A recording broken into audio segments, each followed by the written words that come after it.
Hello and welcome back to the channel. Today I'm here to do an overview of the Air Arms S400, which has been modded by GML. I'm with its current owner, who is Phil Nixon, who is the Stoke on Trent Sunday League Top Gun 2021 freestanding champion. There's Phil's certificate, and he used out of the box FX M3 to win that. So congratulations, Phil. So Phil's given up his time today to give me a brief overview on his experience and also to give me some details about this beautiful rifle. So Phil, first of all, can I ask you, do you mind giving a quick intro in terms of who you are and how long have you been shooting and how did you get into the sport? Yeah, no problem. Basically, I've been into it since I was a young lad. My father, before me, always was into his shooting, sort of naturally kind of followed suit with him. And now, obviously, my children do it. My eldest lad, he's competed in HFT, now does the freestanding with myself at the local club. So yeah, it's a long line. I've done a lot of pest control, I've done for a long time. Used to do a lot of HFT before the local club shut down, but that's another story. Right. But yeah, it's basically a wide sort of genre of it really, since I was a little boy, since I was 8 years old. So can you tell me a bit more about the difference between bench rest and HFT and freestanding? Right, well, obviously HFT, it's one of my favourites, that one. Basically, you've got your fixed magnification. You can't really mess around with parallax. You sort of set it on your first target, it's got to be the same till the last. 30 targets, one shot at each. So if you get a plate, you get a point. Kill, you obviously get 2 points. Miss, donut, you get nothing. You don't want them. It's a great sport, a dying sport as it were, with everything moving more American now with all this bench rest stuff. Obviously, and then there's also FT, which is similar but different. But HFT was predominantly my favourite, which is what this rifle was built for. This is a true HFT rifle. So yeah. So can you, whilst we're talking about the rifle, just yeah, pick it up, give me an overview of it, tell me your experience of having used it. Yeah, well, it's obviously it's a S400 customised by GML. It was actually, first part of its life would have been a standard off-the-shelf S400. Then obviously GML had it, they modify it, turn it into essentially a one-trick pony, which is a HFT gun. You can use it for freestanding competitions as well as they get bigger.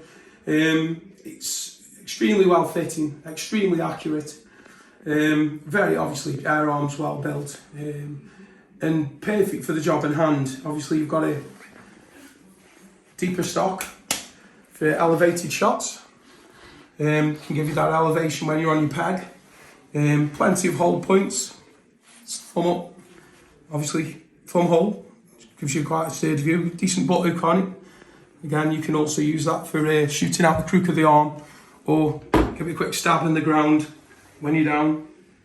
Keep you nice and sturdy. Stock's nice and flat at the bottom, so you'll get a good purchase on it when you're in a position, which is dead important. You know, if you want to be as still as you can, you've already got the wind to contend with and everything else. You need this rifle to be sturdy. Cheek razor, set at height, gives you a perfect scope and eye alignment. You can adjust that to suit yourself, individual to the shooter. And yeah, it's barrel braced at the front. Cracking bit of kit. Quite lightweight as well. It might look a heavy thing, like a big stickleback, but it's surprisingly lightweight. Can you tell me a bit about, because I asked this question and you were kind enough to answer, I've already heard the answer as well. Why are air strippers so important to the accuracy? Basically, an air stripper will displace the air, what comes out behind the pellet, disperses it backwards out the way. So you're getting very little turbulence as it leaves the barrel, again, aiding in accuracy. They're very important. I mean, obviously, the silencer does a good job. It's got its own purpose to keep it quiet in the field. But the thing is, metal targets aren't being run off and you're not going to spook your next metal target off, so there's no need for a silencer. Air stripper would be the best way forward in aiding accuracy, which with this works very well. And can you tell me a little bit why this particular rifle, or obviously going back, it hasn't got a manometer? They actually take them off. They didn't bother with them. I think it was partially because the stock's so deep, it'd be that far buried in, it'd be a bit of a nightmare. So GML actually blanked them off. So underneath there's no manometer on it. It's just a solid stock. But to be fair, when you've charged it up, you've got 30 shots at HFT. This will do anything between 80 to 100 shots from a 180 bar charge, with it using the longer S400 classic cylinder, but the carbine barrel. So you get more shots than you would a carbine. But again, HFT, 30 shots. You know, you've got one shot at each target. You don't really need more than 30 shots, which is right in its comfort zone. Can you tell me the importance of the scope, and obviously why you've got a fixed mag scope, and the importance of, or the rules and how they play out? Yeah, the rules of HFT is you basically set your scope to whatever mag you want to use. It doesn't have to be 10, it can be, 8, 7, whatever. As long as from the first peg, you don't change that. You can't touch that scope. You're not messing with no parallaxes, no adjustments, nothing. It's got to stay the same from the first peg to the last. You can set up on the first peg, but then obviously towards the end, all the way through, you don't touch it again. This one is a fixed 10 mag. I always shoot on 10 mag anyway. That's hunting, anything. That's just something I've always done, shot on 10 mag. And this is a fixed 10 magnification scope. The reason it's got the sunshade on is to stop glare on elevated shots, and I find that I get a wider field of view with the sun. I don't know why, but it just works better with it on. So some of the tips and tricks you were telling me earlier, and the difference obviously between getting the best out of your gun and your body in terms of shooting prone when you're shooting HFT versus freestanding. Can you give me a few more tips and tricks and let us into your kind of expertise on that? Yeah, it's like with anything. There's no set way of doing stuff. You could go there and you're always learning. So I could go and shoot a HFT somewhere, and somebody will come up and say, why don't you try this, or why don't you try that? Obviously you have your own ways of doing things. The best way of doing it is to make sure whatever you're doing, you're comfy, you're not stressed or stretching, everything's got to be nice, and obviously sturdy platformed. So obviously use your hands, use different methods when you're shooting prone, whether it be using your hand underneath, against the peg, any which way you can hold the rifle as sturdy as possible. Because if you take that out, if you've got a sturdy platform from which to work to, then obviously you're on to your next problem, wind, or something else you've got to account for to to get the kill. Because that's what you're aiming for, the kill. It's okay hitting the plate, but you're not going to win nothing hitting no plates. You need a kill. And some of the people you go up against, our local club at Kingsley, some of the people up there were absolutely phenomenal. They drop maybe one target, and when I mean drop, I mean hit the plate. When you're thinking your max score is 60 and these people are coming out with sort of 58, that's a bloody good score. Do you know what I mean? And this is why when you're going up against these type of people, you've got to have everything in its place to even give you any chance of being competitive. And it is difficult. It is difficult. It's not an easy sport to get into. Can you show me how difficult it is? You showed me the targets earlier. It's really interesting to see, for example, freestanding. Well, the freestanding one's what we've got here. I'll put this down. Now, this is obviously I don't really shoot that much HFT at all since the club shut down. I wasn't a member the last portion of its life anyway. We used to just pop down with me lad and we'd do an open shoot. Obviously, the Kingsley Mall the club, they were shutting, they were opening, they were getting new grounds, they weren't. And in the end, I just thought, do you know what, it's a waste of time. Then we moved on to our local club, which is Dolphin. It's got a range, Dolphin Gun Tackle, and it's a good shop in Stoke. A guy called Jim owns it. Probably the biggest one in the area. It's huge. He's got so many items of stock in there. It's a fantastic place, like an Aladdin's cave. He must have, no word of a lie, over 2,000 guns. A lot of them brand new, second hand. He's got a massive array, but he's also got a 45-yard shooting range, which again, loads of targets, different things. Great for plinking, kids are welcome. Obviously all the other members, lovely people. Everybody helps each other out. They'll help newcomers out, and I've been a member there since it first opened. I think I'm one of the oldest members there. Me and my dad used to go every Sunday before, obviously, I lost him in 2014. Then come about the Sunday League. This is where it got interesting. It was a 20-yard freestanding shoot. So basically, you've got a puck, like if you were playing darts, you stand behind the puck, you've got one shot each at 5 targets. So you basically got one shot at each target. You miss, you don't get scored. You break the line, you're scored down. And that's what you're shooting at, basically. That is last year's, this is one I used for photocopying, for practicing, scorecard. So you've got basically one shot at each target. If you hit an 8, but you break the line at the bottom, onto the 7, you're scored down.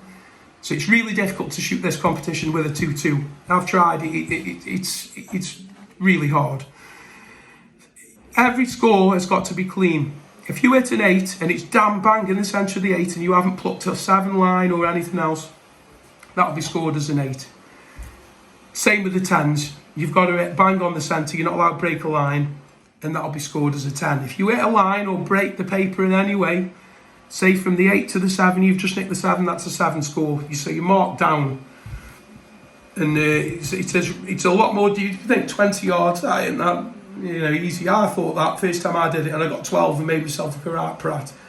So it's probably one of the hardest ones I've ever come across, really. And like I say, you normally find your first 2 shots are bob on, but then when you're standing in the same position, you're cocking or reloading, then you go for your other 3, your fatigue sets in, you start getting a bit of a wobble. It's very difficult, I won last year. I won the league, because obviously the league runs from January till December.